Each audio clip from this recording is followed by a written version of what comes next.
फैसले के पीछे नकाब ये पहना गया, लेकिन इतिहास इस बात का गवाह है कि कांग्रेस ने मुस्लिम लीग के सामने घुटने टेक दिए। हमारा राष्ट्रगीत है, इस पर क्या बहस हो सकती है? हम ये बहस यहाँ आज 2 वजहों से कर रहे हैं।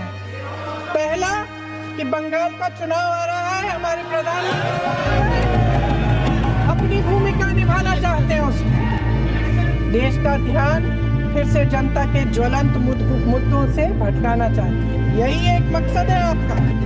भाइयों बहनों, संसद चल रही है, एक एक सेकेंड का खर्च लाखों रुपया है, हमारा टैक्स का पैसा, और वहाँ क्या बहस हो रही है? वंदे मातरम की तीसरी चौथी कड़ी नेहरू जी ने क्यों हटाई थी? 150 साल पुरानी बात पर पूरा सदन गरमाया बैठा है। प्रधानमंत्री जी पूरी कविता पढ़ देते हैं, विपक्ष चिल्लाता है और भाजपा ताली बजाती है, जैसे संसद इसी दिन के लिए बची हो।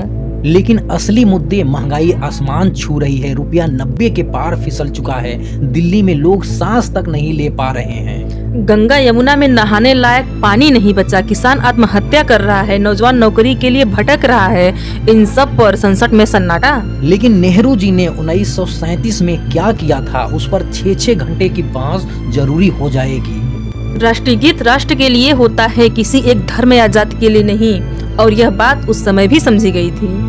गांधी जी, नेहरू जी, पटेल जी, सुभाष चंद्र बोस जी, इन सब ने मिलकर यही कहा था कि आजादी की लड़ाई में कोई समुदाय अलग महसूस न करे। इसीलिए सिर्फ पहली 2 कड़ियां चुनी गई, जिनमें सिर्फ मातृभूमि की स्तुति है, ना कोई देवी ना कोई देवता। यह फैसला तुष्टिकरण का नहीं, राष्ट्र की एकता का था। लेकिन आज हम उसी फैसले को तिरछा करके देश को फिर धर्म के आधार पर बांटने में लगे हैं। तो सवाल ये है, क्या यही सबसे बड़ा राष्ट्रीय मुद्दा है? वंदे मातरम की कौन सी कड़ी गाई जाए? नहीं ना, तो फिर हमारी संसद, हमारा पैसा, हमारा समय क्यों इन सब मुद्दों में झोंका जा रहा है? जब तक असली मुद्दों से भागेंगे, देश समझ चुका है ये सिर्फ ध्यान भटकाने का खेल है।